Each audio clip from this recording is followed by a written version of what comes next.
amigos do Grito Falante, como vão vocês? Aqui está tudo ótimo, porque afinal de contas eu estou em excelente companhia, eu tenho livros. Bom, eu queria introduzir a nossa conversa hoje, antes dê seu joinha, faça sua inscrição e depois não se esqueça, faça comentários. Mas vamos lá, vamos aos livros, vamos conversar literariamente.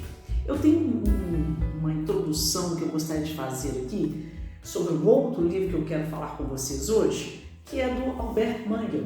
Eu sei que muitos aí gostam, conhecem bem. Mangel é o leitor, no meu entendimento. E aqui eu tenho o título O Leitor como Metáfora, o Viajante, Ator e a Traça. E logo na introdução ele diz algo aqui muito interessante, que é o seguinte, ele fala assim: até onde sabemos, somos a única espécie para a qual o mundo parece ser feito de histórias. Biologicamente desenvolvidos para ter consciência de nossa existência, tratamos nossas identidades percebidas e a identidade do mundo à nossa volta como se elas demandassem uma decifração letrada. Como se tudo no universo estivesse representado num código que temos a obrigação de aprender e compreender. As sociedades humanas estão baseadas nessa suposição de que somos até certo ponto capazes de compreender o mundo em que vivemos. Bom, o homem sempre na sua história tentou compreender o mundo, organizar o mundo, usufruir dos bens do mundo e em certa medida na história ele começou a escrever sobre o mundo, escrever sobre si mesmo. Claro, buscando compreensão. Não é diferente com a filosofia. Eu hoje vou falar um pouquinho de filosofia, literatura e filosofia existencialista, que eu gosto bastante. Sou uma leitora das obras filosóficas e literárias existencialistas, olha, há bastante tempo.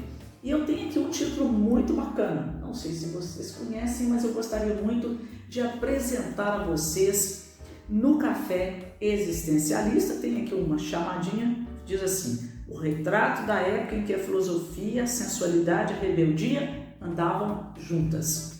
A autora, embora tenha aqui uma foto que fale, mostra Simone de Beauvoir, Sartre naturalmente, tem um terceiro aqui que pode ser o Camus. Bom, mas em síntese, França, anos 30 do século 20, este livro foi eleito um dos 10 melhores livros do ano pelo New York Times, da editora Objetiva. Mas a autora é uma inglesa, é a Sarah Bakewell, espero ter pronunciado corretamente.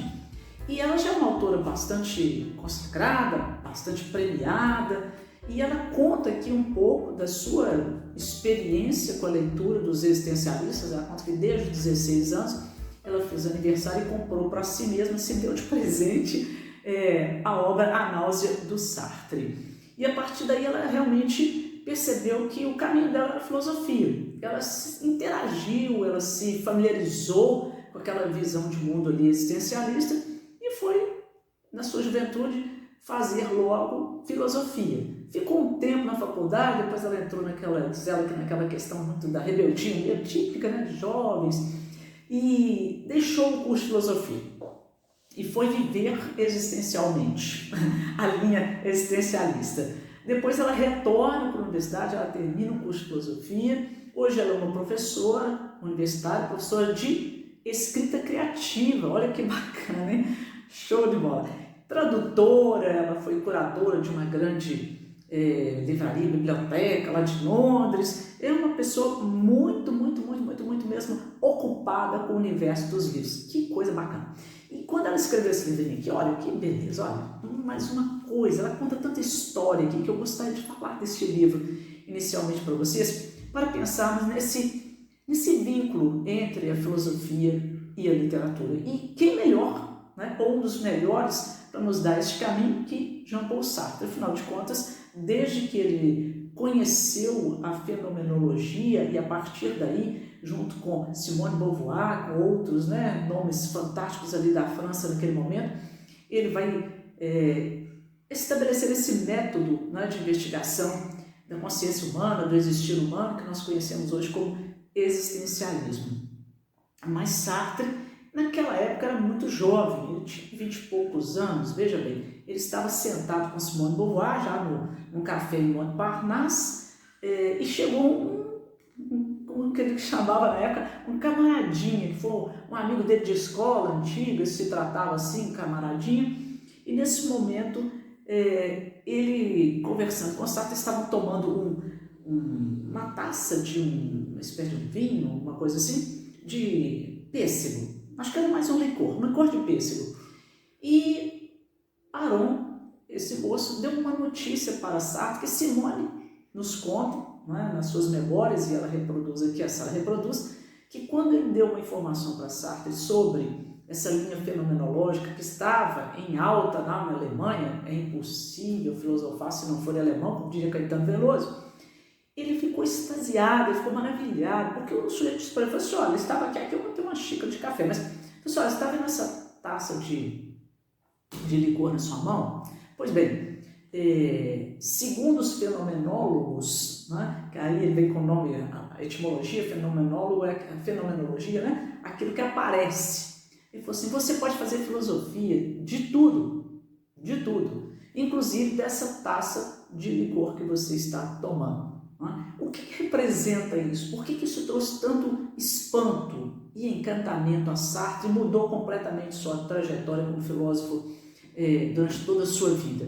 Porque até então preponderava o que a gente chama de filosofia clássica, que se baseia em questões muito subjetivas, da reflexão de uma natureza muito subjetiva, para chegar depois ao mundo.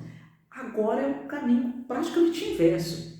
É o mundo que se apresenta como tal, as coisas do mundo que vão proporcionar esta reflexão. Então é uma forma de interagir filosoficamente com o mundo de forma muito direta, muito concreta, muito diferente, né, das experiências anteriores. E Sartre decidiu naquele momento que ele iria para a Alemanha e fez a malinha dele. Primeiro ele leu uma obra, inclusive, de Levinas, outro grande filósofo fenomenologista, não é? E gostou e foi para a Alemanha. Mas ele foi para a Alemanha, ele estava com 27, 28 anos nesse momento, em 1933, que é um período conturbado, que Hitler já se colocou como chanceler e começam as perseguições, não é? Principalmente aos judeus na Alemanha.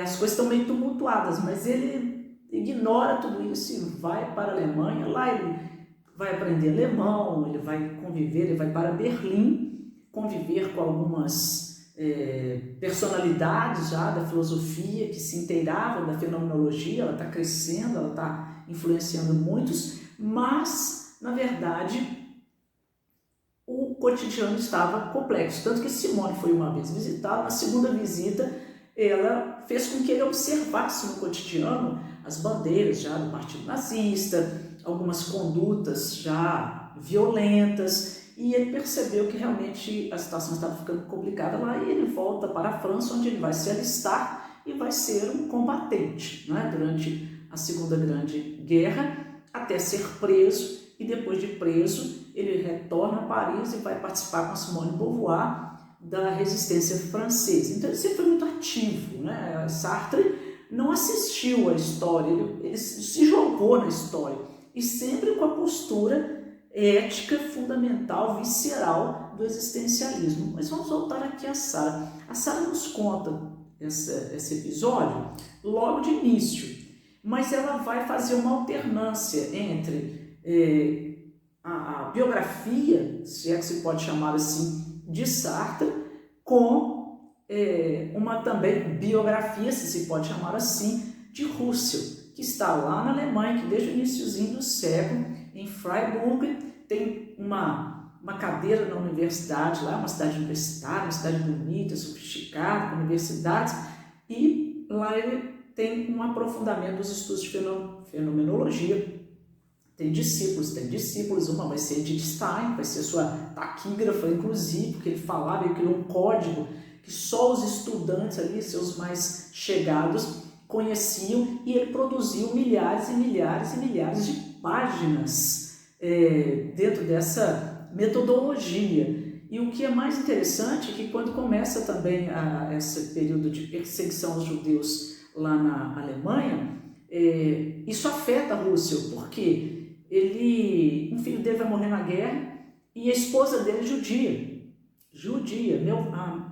Melvine, ela é judia, embora fosse protestante, né, já cristianizada, mas de ascendência judaica, e por causa disso ele é perseguido, ele é retirado da universidade. Você sabe, os judeus vão perder cargos públicos, né, vão perder o direito de frequentar as universidades, e ele acaba sendo prejudicado nesse sentido, embora conceituadíssimo enquanto filósofo. Mas dentro da casa dele ele continuou fazendo suas reuniões, os estudantes iam para a casa dele, ele morava mais numa casa muito tranquila, muito confortável, na periferia ali de Freiburg, mas próximo já à Floresta Negra, onde depois o seu discípulo, né, Heidegger, vai ter também um casebre de madeira, onde ele vai para fazer seus estudos, suas meditações filosóficas, escrever. É uma região que deve ser realmente muito bonita, né? Bom, mas a questão é a seguinte: ele continuou seu trabalho e durante alguns anos, só que depois ele sofreu uma queda. Dessa queda ele acabou adoecendo muito e veio a falecer. Neste momento, Malvine é aconselhada pelos amigos a sair de Freiburg e, se não me engano, para a Bélgica, porque estava ficando perigoso para ela, enquanto judia, permanecer ali. Mas ela tinha tanto amor ao trabalho de Russell que ali ela permaneceu durante algum tempo. Eu vou dar só uma pausa e voltar aqui um pouquinho. Um dos alunos de Russell era Heidegger, e que frequentava a casa dele, era amigo dele, considerado um discípulo amado, até o momento em que ele deixa a universidade. Quem vai ocupar a cadeira dele vai ser Heidegger. Só que Heidegger, com pouco tempo, começou a contestar as ideias do seu mestre e criou-se ali um litígio entre eles. Esse litígio ficou um pouco complicado, porque complicou-se mais, inclusive, quando Heidegger, logo no futuro, vai ser convidado a ser reitor da universidade, agora, se não me engano, agora de Berlim, e ele adere ao partido nazista. Veja bem que complicação, não é? E Heidegger, quando adere ao partido nazista, é indicado pelos nazistas a ser reitor da universidade, ele vai dar um susto nos seus também discípulos. Uma delas vai ser, uma das pessoas que eram discípulas dele, vai ser Hannah Arendt, que junto com os seus outros companheiros jovens, filósofos geniais, discípulos de Heidegger, ela tinha uma verdadeira fissura por Heidegger. Falou que ele ensinou os estudantes e a ela própria a pensar, a não abrir mão do pensamento. Falava que ele era carismático, que ele tinha um poder, né, de persuasão. Ele escreveu durante as suas aulas e trouxe para os alunos um dia satisfeitos os originais do Ser e Tempo, sua obra máxima, sua obra clássica. E esse grande homem, esse grande filósofo, depois adere ao nazismo. Olha que coisa complicada, né? E nesse momento, Arendt já tinha ido para a França, e depois, com a invasão de Hitler no território francês, parte dele, né, ela acaba também indo embora, porque ela era judia. Seus amigos, Hans Jonas, inclusive, foram para os Estados Unidos, lá permaneceram. Lá ela escreveu As Origens do Totalitarismo, considerado, inclusive, talvez a maior obra filosófica, né, do século XX. Então, assim, nós estamos falando de vidas extraordinárias. E a Sarah, ela é incrível, porque ela narra tudo isso numa fluidez, com tanto detalhe, com peculiaridades que nós não encontramos nas biografias tradicionais. Ela fez aqui um grande ensaio filosófico, mas muitas vezes eu tive a impressão de estar lendo o quê? Um romance. Porque essas personagens realmente foram vidas tão inusitadas, tão importantes para o século XX, que elas mais pareciam personagens. E ela criou aqui um sistema muito interessante, que ela vai alternando situações da vida de Sartre com situações da vida de Russell, situações da vida de Heidegger, e entre eles outras situações de personagens fantásticos, como Albert Camus, que era amigo de Sartre, né, um escritor argelino, franco-argentino, vai ganhar um Nobel de literatura, Nobel que Sartre recusou, porque ele não compactuava com esse tipo de comendas, né, dentro do pensamento existencialista. E Simone de Beauvoir Nossa, tem uma passagem aqui. Vou até antecipar, mostrar para vocês que coisa incrível. Simone de Beauvoir vai escrever também, considerada companheira de Sartre, né, de uma vida inteira, aquele amor, né, fantástico, completamente fora de padrões dos dois, mas ela escreve uma obra, entre outras grandes obras. Ela escreve O Segundo Sexo e olha a circunstância em que essa obra foi criada, olha que coisa fantástica. Aqui no capítulo 9 ela fala assim, estudos ao vivo. Ela fala, um dia mais ou menos na época da viagem a Berlim, em 1948, Beauvoir estava sentada de caneta em punho, fitando uma folha em branco. E aí Alberto Giacometti lhe disse, que era amigo dela, que cara mais zancada. Ela respondeu, é porque quero escrever, mas não sei o quê. Ela ficou nervosa com isso. Com perspicácia que temos quando se trata de um problema alheio, ele falou, escreva qualquer coisa. Foi o que ela fez e deu certo. Também se inspirou nos escritos autobiográficos experimentais de seu amigo Michel Léry, que lera recentemente, e veio-lhe a ideia de experimentar uma escrita livre sobre suas memórias que seriam distribuídas ao redor do tema central, o que significava crescer como menina. Ao debater a ideia com Sartre, ele insistiu que ela explorasse a questão em maior profundidade. Assim, são 3 homens que Simone de Beauvoir coloca como origem de sua grande obra feminista, O Segundo Sexo. Fantástico, né? Fantástico. Agora eu vou voltar, não estou com uma ordem aqui muito precisa, não, mas vou contar para vocês, só para vocês entenderem a linha de pensamento aqui, principalmente de Sartre, que a meu ver, é um grande personagem. Eu creio que para Sara também. Ela diz o seguinte, que quando ele começou a fazer os estudos e publicar ensaio, um grande ensaio existencialista que ele publicou, e foi um acontecimento, ele fala, o existencialismo é um humanismo, né? Impecável, aquela coisa fantástica, e as pessoas começaram a entender do que se tratava. Pois bem, um ex-discípulo dele, aluno, o procurou com um problema. Falou assim, olha, meu pai abandonou a família e se engajou no partido nazista. E meu irmão foi lutar na guerra e morreu. E eu estou aqui com a minha mãe, ela é muito frágil, precisa de muitos cuidados, mas eu queria, para mostrar ao meu pai que ele não nos convence sobre o seu ponto de vista, e queria para honrar a luta do meu irmão, eu queria entrar também para a linha de frente, eu também quero lutar, mas não posso deixar minha mãe, o que eu faço?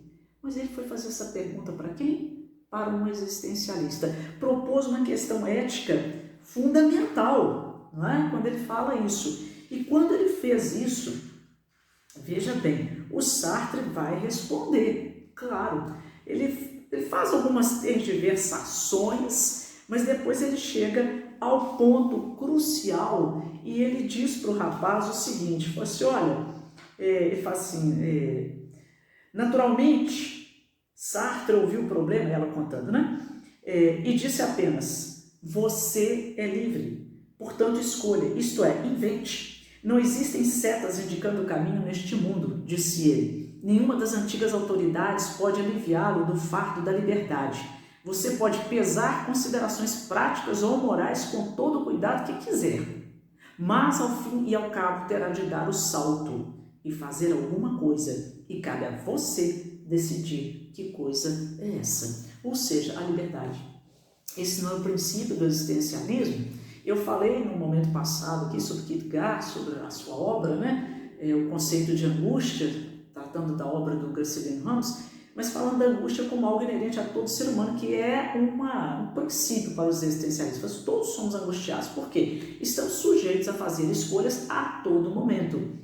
Mas essa escolha é que nos dá o quê? Uma individualidade. E essa individualidade nos leva o quê? À liberdade. Isso são critérios fenomenais que os existencialistas não abrem mão. Ninguém decide por mim. As escolhas sou eu quem faço. E é claro, naturalmente, assumo todas as consequências. Bom, mas para falar das questões ainda referentes a Sartre, eu gostaria de mostrar a vocês aqui um momento muito interessante que foi a primeira vez que eu li sobre isso, foi neste livro. Eu não sabia do fato de que, ele fala que, em 1961, o Frantz Fanon, grande Frantz Fanon, ele escreveu Os Condenados da Terra, clássico dele, né, sobre seus estudos sobre a questão do racismo estrutural. Bom, a questão ele fala, Fanon, ela diz assim, Fanon era um pensador messiânico, um intelectual influenciado pelo existencialismo,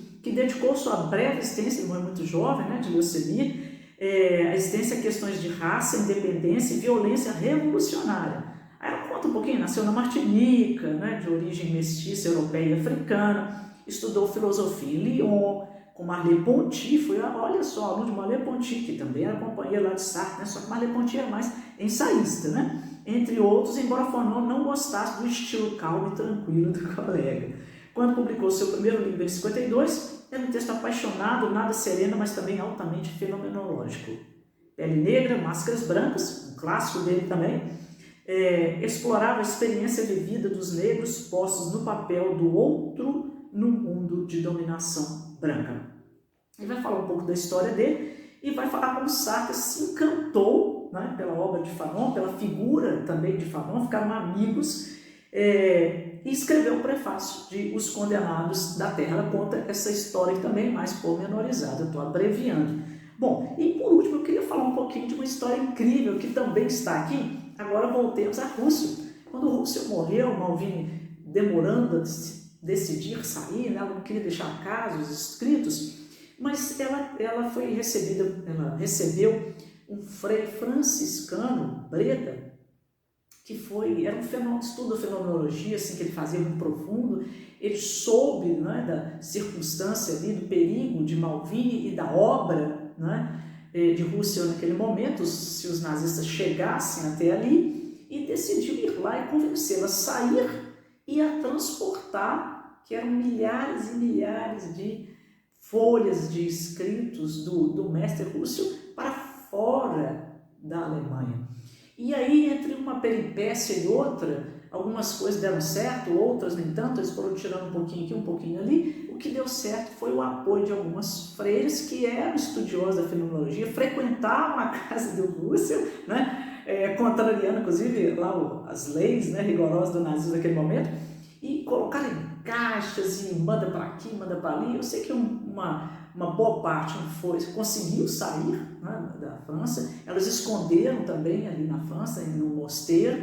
Outra parte foi para a Bélgica, outra foi para os Estados Unidos. Hoje tem algumas, né, os originais dele, mas o fato é que conseguiram salvar a obra de Russell. Uma parte apenas não deu certo.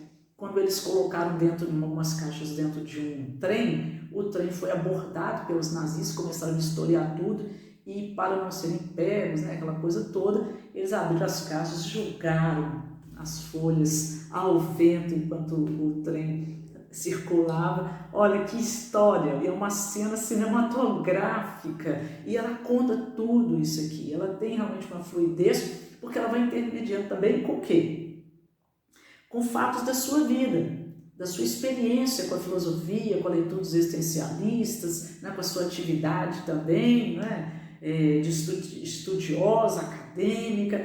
Então ela é fantástica, amigos, fantástica. O livro é maravilhoso. Eu aposto muito nele, na leitura de vocês, quando tiverem oportunidade, porque vai dar um conhecimento tão amplo dessas minúcias da vida desses grandes homens. Muita briga também.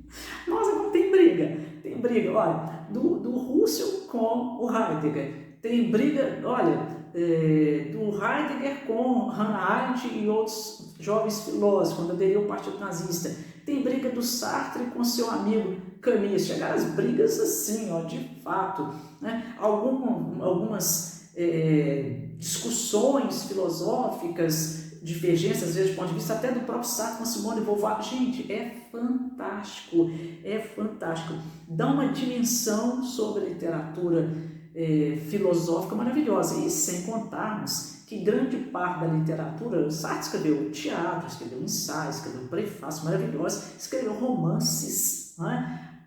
Os fundamentos da filosofia existencialista, ele aplicou na sua literatura, nos seus romances. Então, o vínculo com a literatura e a filosofia é maravilhoso. E vocês vão compreender melhor, tenho certeza, se deixarem viajar nesta obra aqui, nessas páginas incríveis. Bom, eu fico por aqui, falei bastante, mas falei só um pouquinho, tá? Não dei grandes spoilers. E agora vocês vão entender por que eu falei um pouquinho do manga, né? Só uma brevezinha passagem, mas mostrando como que realmente, né, somos fadados a escrever o mundo, a compreender o mundo pela escrita e principalmente pela escrita também literária neste momento. Olha, um abraço para vocês do Grilo Falante, deem aí seus likes, façam comentários, vamos comentar, me deem sugestões, ok? Estou aguardando e até o próximo encontro literário com o Grilo Falante. Até breve.